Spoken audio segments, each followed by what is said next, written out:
Hello students, so today our next topic in programming for problem solving is user defined data types. So इससे पहले वाले lecture में हम data types के बारे में स्टार्ट किया था हमने, तो उसमें हमने देखा था कि डेटा टाइप्स क्या होते हैं। सो यूजर डिफाइंड डेटा टाइप से पहले मैं एक थोड़ा सा ब्रीफ एक्सप्लेनेशन वापस से थोड़ा सा दे दूं कि डेटा टाइप्स जो होते हैं हमारे टाइप ऑफ डेटा होते हैं, और ये हम जब भी जैसे ही हम डेटा टाइप लिखते हैं तो हमारा जो कंपाइलर होता है वो क्या करता है, समझ जाता है कि हम उसको कितना स्पेस मतलब कितना साइज जो है वो प्रोवाइड कराना है और किस टाइप का डेटा टाइप जो हम वेरिएबल यूज करेंगे उनके लिए हमने लिखा है। तो लास्ट लेक्चर में हमने देखा था हमारे पास 3 टाइप ऑफ डेटा टाइप्स होते हैं। First is primary, then user defined and derived data type. Primary में हमने डिस्कस किया था कैर के बारे में, character, float, then int and void. So ये हम पहले वाले लेक्चर में डिस्कस कर चुके हैं। आज जो हम डिस्कस करने वाले हैं वो है यूजर डिफाइंड डेटा टाइप। सो जैसे कि इसका नाम सजेस्ट कर रहा है, यूजर डिफाइंड मतलब कि जो यूजर है, जो प्रोग्रामर है, जो कोड लिखने वाला है, वो अपने अकॉर्डिंग इसको डिफाइन करेगा कि किस टाइप का डेटा टाइप से यूज करना है, या जो डेटा टाइप पहले से हैं उनमें वो कुछ चेंजेस कर सकता है, उसको अपने अकॉर्डिंग वो मोल्ड कर सकता है। तो यहाँ पे हमारे पास दो सच डेटा टाइप्स आते हैं। First is typedef and enumeration. So let's discuss about this. So enumeration data type, enumeration data type को हम इनम बोलते हैं। ये यूजर डिफाइंड डेटा टाइप है, सेम एज स्ट्रक्चर, ये स्ट्रक्चर की तरह से है। स्ट्रक्चर जो है हम ड्राइव्ड में पढ़ेंगे, नेक्स्ट लेक्चर में हम डिस्कस करेंगे। ये जो है ड्राइव्ड डेटा टाइप में आता है। तो ये इनम जो है स्ट्रक्चर की तरह ही वर्क करता है। इसमें बेसिकली क्या होता है कि हम नंबर कर देते हैं, जो भी हम नेम यूज करते हैं वेरिएबल्स के, उनको हम नंबरिंग दे देते हैं। ऐसा हम इसलिए करते हैं ताकि ये हमें तो पढ़ने के लिए इजी रहे, इजीली रीडेबल हो, और to make it error free, हम इसको एरर फ्री बना सकते हैं। सो कई बार क्या होता है, जो आपके जो प्राइमरी डेटा टाइप्स हैं, अगर आप इन्हीं को यूज करते हैं तो कई बार आप कंफ्यूज हो जाते हैं। But to make yourself clear कि आप उसका क्या करते हो, कैर है तो यहाँ पे हमें पता है कि हम सिंगल वर्ड्स यूज करेंगे, या फ्लोट है तो हमें पता है हम फ्लोटिंग पॉइंट्स वाले जो वर्ड्स डिजिट्स होते हैं वो यूज करते हैं। सो अब इनम में हम क्या करते हैं, अपने अकॉर्डिंग हम उसको नाम दे देते हैं। तो हम क्या करते हैं, जो इनम में हमारा ये कीवर्ड हो जाता है। अब यहाँ पे इसका सिंटेक्स हम देख रहे हैं कि सिंटेक्स में हम क्या करते हैं, यहाँ जहाँ हमने इनम मैंने हाईलाइट किया है, इसको हम अपने अकॉर्डिंग कुछ नेम दे देंगे, और फिर कुछ सेट ऑफ एलिमेंट्स इसके अंदर होते हैं, इनमें से ही इसकी वैल्यूज जो है वो हमें मिलती है। अब जैसे कि हम यहाँ देखें, इनम, ये एक उसको हमने डिक्लेयर किया हुआ है कि हम इसमें वेरिएबल कैसे डिक्लेयर करते हैं। इनम हमने ले लिया। अब हम बता रहे हैं कि हमने इसको थोड़ा सा चेंज किया है, एनमरेशन हम यूज कर रहे हैं, तो कंपाइलर जो है वो समझ जाएगा। देन हमने इसका जो नेम है, जो हमने डेटा टाइप को नेम दिया है यहाँ पे, वो हमने वीक दिया है। हमने जो डेटा टाइप को नेम दिया है, हम इंट यूज नहीं कर रहे, हम कैर यूज नहीं कर रहे, फ्लोट यूज नहीं कर रहे, हम वॉइड नहीं यूज कर रहे, हम यहाँ पे वीक दे रहे हैं। अब इसको यूजर ने अपने अकॉर्डिंग कर लिया। अब जैसे हमने क्या करना है कि वीक डेज जो है हमें वो प्रिंट करवाने हैं, या उनके बारे में कोई भी हमें प्रोग्राम रन कराना है, तो हमने क्या कर लिया कि उसको वीक नाम दे दिया डेटा टाइप को। एक तो इसका मेथड होता है कि हमको इस तरह से डिक्लेयर कर सकते हैं। नेक्स्ट होता है कि हम इनम लिख के वीक हमने डेटा टाइप बता दिया है, और ये हमने वेरिएबल दे दिया, डे हमने वेरिएबल दे दिया कि इसके अंदर जो वेरिएबल्स आएंगे वो डेज हैं। देन इसकी जो वैल्यूज होती है, जैसे कि मैंने बताया था कि हम इसमें नंबरिंग करते हैं। सो जैसे ही हम ये इसको लिखते हैं तो जो कंपाइलर होता है वो क्या करता है, फर्स्ट जो हमने वेरिएबल दिया है उसको 0 दे देता है value, next 1 2 and so on, ये हमेशा इंक्रीजिंग ऑर्डर में ही देता है। देन अगर हमें ये चाहिए, जैसे सपोज हम करें कि हमें 0 से स्टार्ट नहीं करना, हमें 1 से स्टार्ट करना है या 2 से स्टार्ट करना है, तो हम क्या करते हैं कि हमने ये वाला एग्जाम्पल है इसको ले लिया, हमने ये एग्जाम्पल ले लिया है। अब हम यहाँ क्या करेंगे, हमें चाहिए जो हमारा संडे है वो हमें बाद में चाहिए, और हमें मंडे से स्टार्ट करना है, या संडे से हम बोले कि हमें संडे जो है एज ए 1 चाहिए, तो हम क्या करेंगे, संडे को हमने वैल्यू दे दी 1।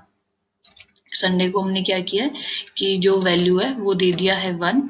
सो अब इसके बाद क्या होगा, मंडे को हम दे सकते हैं 2, देन ट्यूसडे को हम दे देंगे 3 एंड सो ऑन। इस तरह से दे सकते हैं, या तो फिर अगर हम सिर्फ क्या करते हैं, हमने लिखा संडे इज इक्वल्स टू 1, उसके बाद हमने लिखा Monday then Tuesday and so on. So इससे क्या होगा, हमें आगे नंबर की जो नंबरिंग है वो देने की जरूरत नहीं है, क्योंकि जो कंपाइलर है वो क्या करेगा, इसको ऑटोमेटिकली इंक्रीजिंग ऑर्डर में ही लेता है। ये हमेशा क्या करता है, इसको इंक्रीजिंग ऑर्डर में लेगा। जहां से भी आप वैल्यू देना स्टार्ट करोगे, आप अगर 0 से दोगे, फर्स्ट आपने 0 दिया है तो वो 1 2 3 लेगा। अगर आपने नहीं दिया है, आपने क्या किया, सिर्फ 1 जो है वो वैल्यू दे दिया संडे को, उसके बाद ये ऑटोमेटिकली क्या करेगा, मंडे को 2, ट्यूसडे को 3 एंड सो ऑन, ये इस तरह से वैल्यूज देगा। अब हम यहाँ पे क्या कर सकते हैं, और भी एग्जांपल्स ले सकते हैं, जैसे कि हमने लिया इनम, हम ले लें सपोज हमने ले लिया वीक्स, हम ले चुके हैं। अगर हम इसकी जगह लेना चाहें सीजन, हम सीजन ले सकते हैं। तो सीजन में क्या हो जाएगा, जैन, फेब, मार्च, इस टाइप से ये हम इसमें दे देंगे। लिमिटेड वैल्यूज जो हमारी हैं ये कांस्टेंट रहेंगी कि सीजन में आप इससे अलग तो कुछ यूज कर नहीं सकते, जैन फेब मार्च टिल दिसंबर, आप इससे अलग उसमें कुछ यूज नहीं कर सकते हैं। सिमिलरली आप एक और एग्जांपल ले सकते हैं, जैसे हमने ले लिया डायरेक्शन का, हम डायरेक्शन ले सकते हैं। तो डायरेक्शन क्या होंगे, हमारे पास 4 डायरेक्शन है, नॉर्थ, साउथ, तो एंड सो ऑन। इसी टाइप से हम इसमें बाकी जो भी हमारे पास कोई भी हमें प्रोग्राम लिखना है तो उस टाइप से हम क्या करते हैं, इसके यहाँ पे वेरिएबल्स दे देते हैं। देन इसको अगर हम एक एग्जांपल से और समझें, जैसे सपोज हमने क्या किया है, ये वीक वाला एग्जांपल मैं लूं अगर,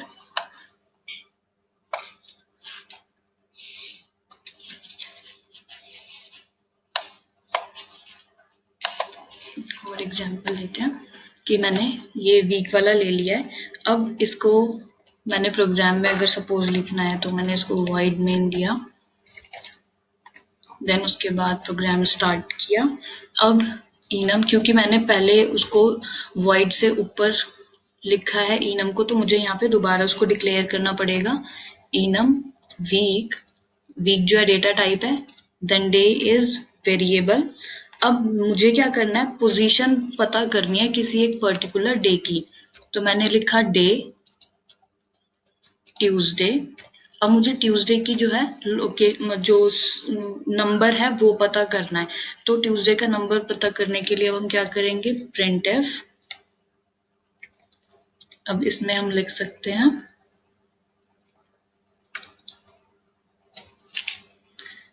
position of Tuesday, position of Tuesday is, अब हम यहाँ यूज करेंगे परसेंटाइल डी। परसेंटाइल डी हम क्यों यूज कर रहे हैं, क्योंकि जो हमारी पोजीशन आएगी वो नंबर्स में आएगी। अब यहाँ पे हमने क्या है, मैंने डिफाइन नहीं किया है कि ये 0 है, तो ये ऑटोमेटिकली इसे 0 लेगा। तो इसके बाद यहाँ पर आ जाएगा सेमीकोलन, देन ये मैंने यहाँ पे क्लोज कर दिया। अब जब हम इस प्रोग्राम को रन कराएंगे तो हमें ट्यूसडे की जो पोजीशन है वो क्या मिलेगी, Sunday is 0, Monday is 1, Tuesday is 2। तो यहाँ पे फिर हमारे पास आउटपुट में लिखा हुआ आएगा position of Tuesday is 2। Okay, I hope आपको क्लियर हो गया होगा। अब अगर मैं इसको एक प्रोग्रामिंग के वे में आपको समझाऊं, तो हम लेंगे hash include stdio.h include conio.h, then इसका एग्जांपल ले लेते हैं सेम वीक्स वाला, बट अब हम यहाँ पर क्या कर रहे हैं, हमने मंडे से स्टार्ट किया है और मंडे को मैंने दिया है value 1, then Saturday and Sunday. अब यहाँ क्या होगा, जो वैल्यू स्टार्ट होगी वो 1 से स्टार्ट होगी, 1 2 3 4 एंड सो ऑन। देन मैंने दिया void main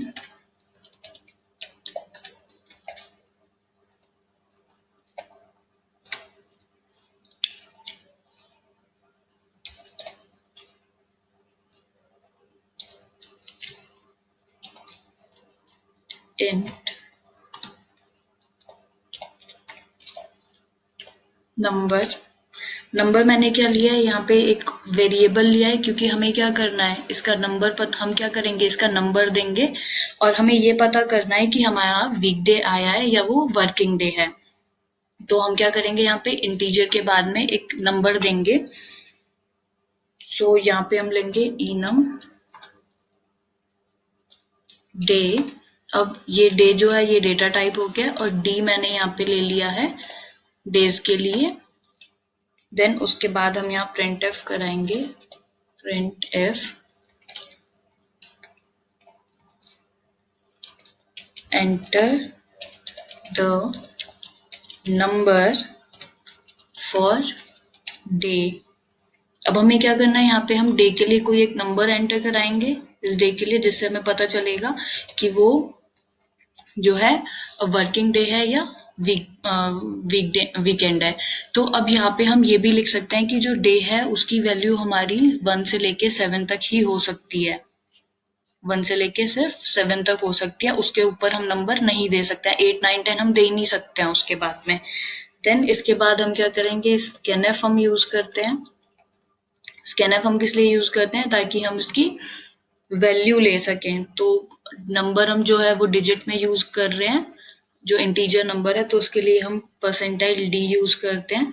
और ये हमने इसकी जो वैल्यू है वो कहाँ पर आएगी, परसेंट नंबर, ये इंटीजर नंबर हमने लिया था वो नंबर हम यहाँ ले रहे हैं, तो सेमीकोलन। अब इसके बाद हमने क्या किया, d is equals to number. अब d में हम क्या करेंगे, नंबर देंगे, 1 से लेके 7 तक जो नंबर है वो हमें यहाँ पे देना है। अब इसके बाद हम कंडीशन लगा रहे हैं, if d equals to Saturday. ये सिंबल बीच में हमने इसलिए यूज किया है क्योंकि हम एक साथ में ही दो कंडीशन लगा रहे हैं कि d इक्वल्स टू संडे, पूरा। तो कंडीशन ये है कि अगर हमारा डी जो है वो सैटरडे होता है या डी हमारा संडे होता है, तो हमारे पास प्रिंट होगा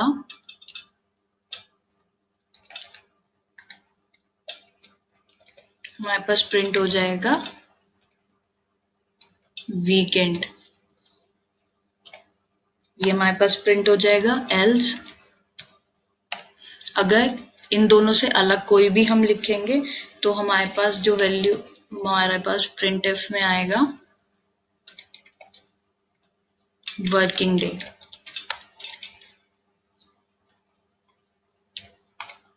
सो अब ये हमने क्या किया, यहाँ पे थोड़ा सा मैं बता दूं कि हमने क्या किया, वीक्स ले लिए। वीक में हमने क्या किया, ये तो हमारा इनम था, इस इनम से हमें ये पता चलेगा, इसके बाद जो हमने लिखा है ये डेटा टाइप है, हमने अपने अकॉर्डिंग लिया है।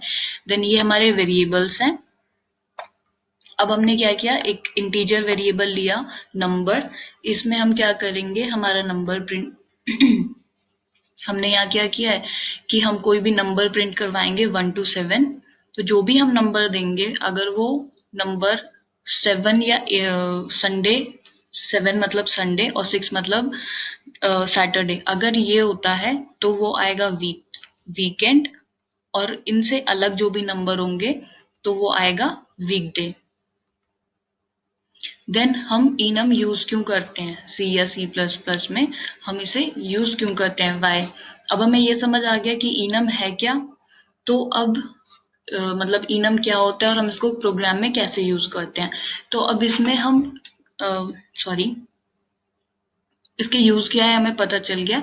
हम इसको यूज किस लिए कर रहे हैं, अब ये है कि जो भी आपने वैल्यूज ली हैं enum में, जो भी आप वेरिएबल्स ले रहे हैं, जो आप सेट ऑफ वैल्यूज ले रहे हैं, उसी में से आपको आंसर मिलेगा, उसके अलग कुछ भी नहीं जाएगा। जैसे हमने अगर वीक लिया है तो वीक में मतलब उन्हीं 7 वेरिएबल्स जो हम यूज कर रहे हैं उन्हीं से आपका आंसर आएगा, उसके अलग नहीं जाएगा। या अगर हम डायरेक्शंस ले लें कि हमने 4 डायरेक्शंस लिए हैं तो उन्हीं 4 डायरेक्शंस के अंदर अंदर आपका आंसर आएगा, वो इधर उधर चेंज कहीं पर भी नहीं होगा। देन नेक्स्ट जो हमारे पास डेटा टाइप आता है वो है टाइप डेफ। अब टाइप डेफ हम किस लिए यूज करते हैं, टाइप डेफ जो है वो क्या करता है, कोई भी एग्जिस्टिंग जो डेटा टाइप है, मतलब पहले से जो एग्जिस्टिंग डेटा टाइप है, जैसे इंट हो गया, कैर हो गया, फ्लोट हो गया, डबल हो गया, सो इन सब को वो नाम चेंज कर देता है, उसको हम न्यू नेम दे देते हैं अपने अकॉर्डिंग। एज ये यूजर डिफाइंड है तो हम क्या करेंगे, अपने अकॉर्डिंग उसको नाम दे देते हैं। इसका सिंटेक्स देखते हैं, typedef existing name of data type alias name. So यहाँ पे हम इसको न्यू नेम भी बोल सकते हैं। अब हमने इसको कैसे लिखना है कि हमने लिखा टाइप डेफ, सबसे पहले हम टाइप डेफ लिखेंगे, देन जो भी एग्जिस्टिंग डेटा टाइप है, जैसे सपोज इंट है, ये एग्जांपल देखते हैं। यहाँ पे हमने क्या किया कि टाइप डेफ लिखा फिर इंट लिखा। इंट क्या है, हमारा पहले से डिफाइंड प्राइमरी डेटा टाइप है।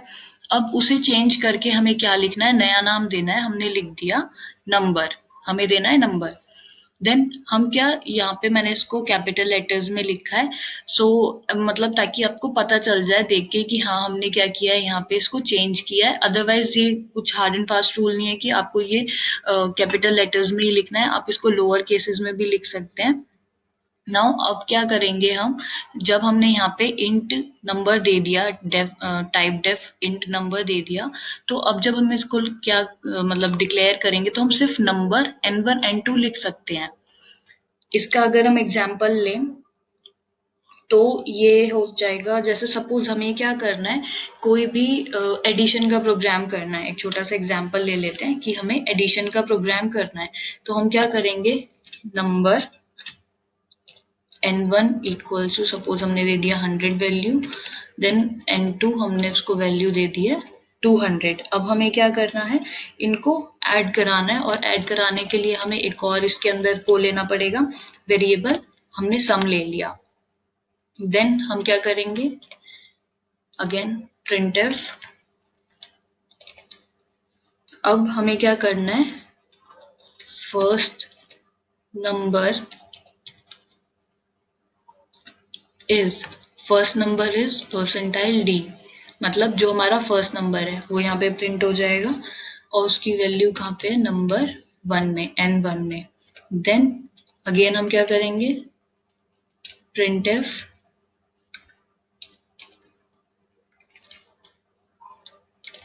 सेकेंड